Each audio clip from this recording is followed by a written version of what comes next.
Guys, ang sarap. Luto na po. Ang sarap. Sobrang tender ng meat, guys. Yan na po yung aking sinigang. Hello everyone! Good afternoon! Today's video, guys, magluto tayo ng sinigang na pork. Ito po yung aking pork, guys. Part po ng kaasim yan. May combination na taba. So, nalinis ko na po maigi yan. At ito, nagayat ko na yung aking mga ingredients. Yan, labanos, talong, okra, sibuyas, kamatis, at saka siling haba. Tsaka yan yung aking kangkong, guys. Nalinis ko na po yan maigi. Binabad ko yan sa baking soda. Kaya let's go, guys. Magluto na po tayo. Samahan niyo ako. Start na tayo, guys. Ayan, nagpainit na ako ng kaldero. So, unang ginagawa natin, guys, igisa muna natin ang ating pork sa walang mantika. Tanggalan natin ng extra katas niya, guys, yung tubig niya, tsaka yung lansa, para matanggal yung lansa niya.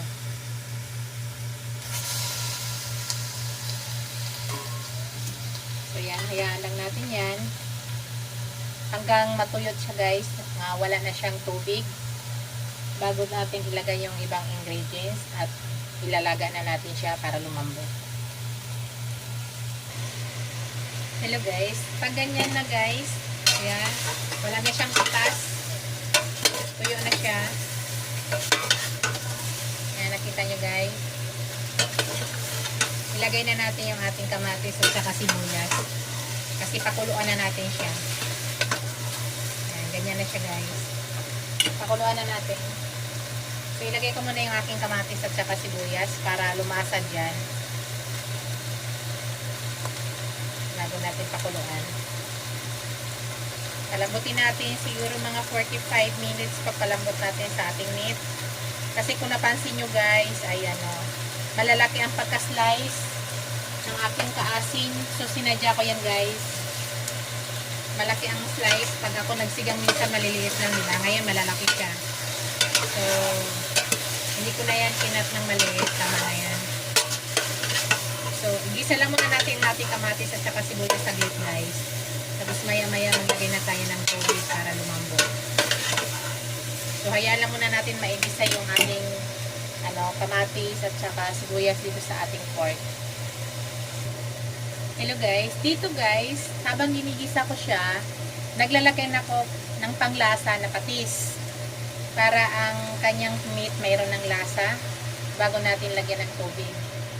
Patis lang, guys, ang nilalagay ko. So, hayaan lang natin nga maigisa muna, tapos maya-maya kaunti maglagay na tayo ng tubig para panglaga sa kanya. Guys, pag ganyan na, pwede na natin yan lagyan ng tubig para ilaga. Yan. Nakakatulong, guys, pag ginaganito muna, hindi diretso laga. Nakakatulong po para matanggal yung lansa ng ating meat. So, hindi po ako nagda-direct laga, guys, ha. Ako nagsisigang or nilinaga.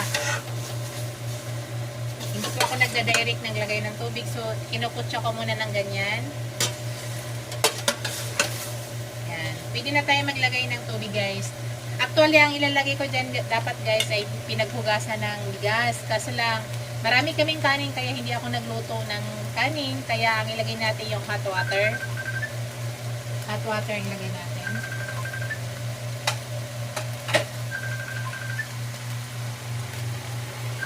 Yan, guys. Lagay na tayo ng hot water. May tumatawag.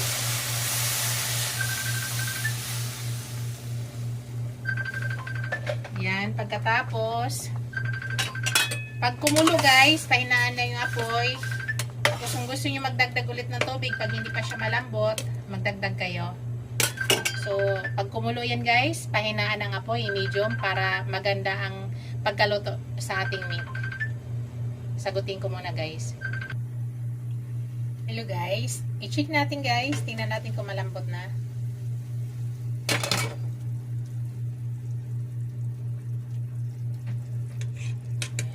malambot na siya guys.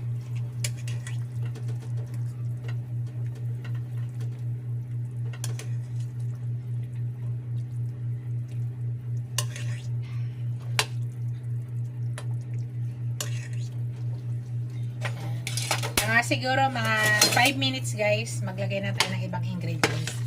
Kalambutin pa natin ng kaunti.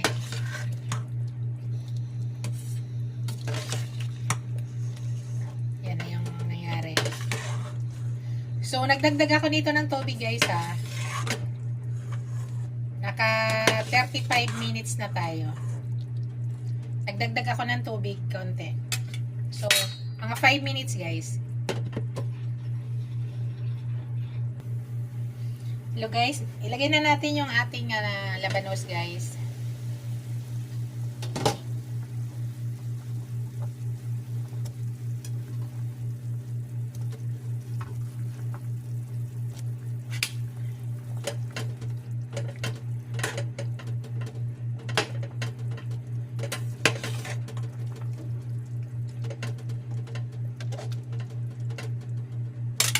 Tapos ilagay ko na rin yung aking talong.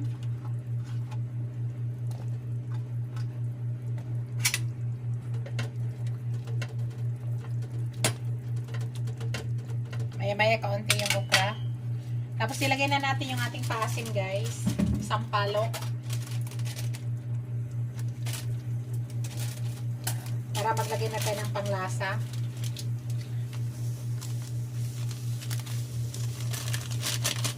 Isang malaki yung sachet guys ang lalagay natin.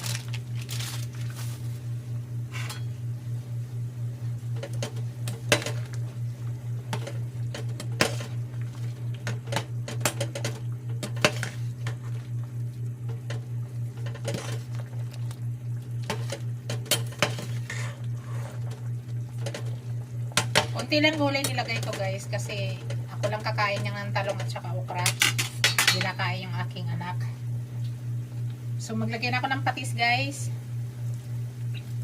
Tapos, pag kulang sa timpla mamaya, asin ang ilagay natin.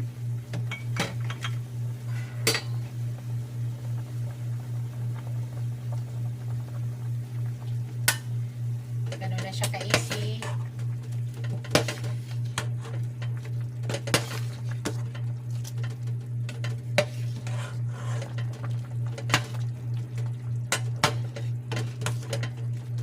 Lang natin para magano yung lasa. Tapos titikman ko siya. Ito na muna natin yung paasim.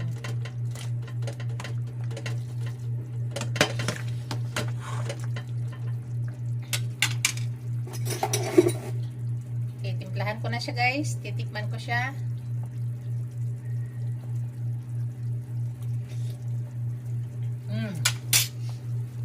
Maglagay tayo ng konting asin. Asin na lang ang kulang guys ha. Hindi na tayo maglagay ng patis, asin.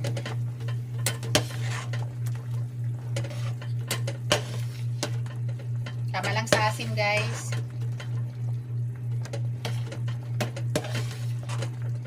Ilagay na natin yung ating okra at ang ating siling haba.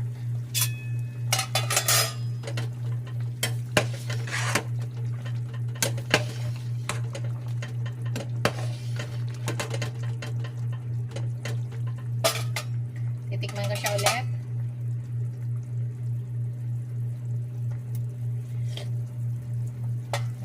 Perfect na.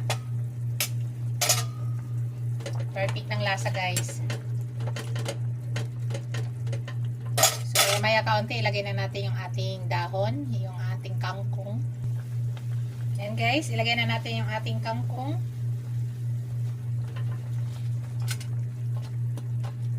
Hugas na hugas yan guys. Ganun po ako kabasitan magluto. Maglinis ng kangkong. Kasi marumi po yan guys eh. So, matagal ang process ko pag maglinis ng kangkong.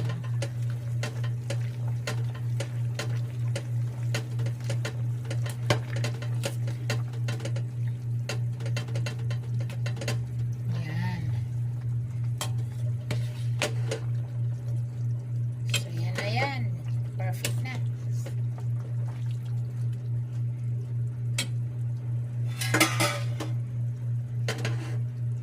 Isang kulo lang guys at okay na yan.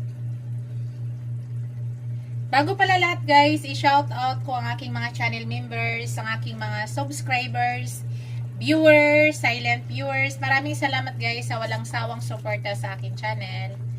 Thank you, thank you. Ito na po yung aking pork sinigang. Kain na po tayo.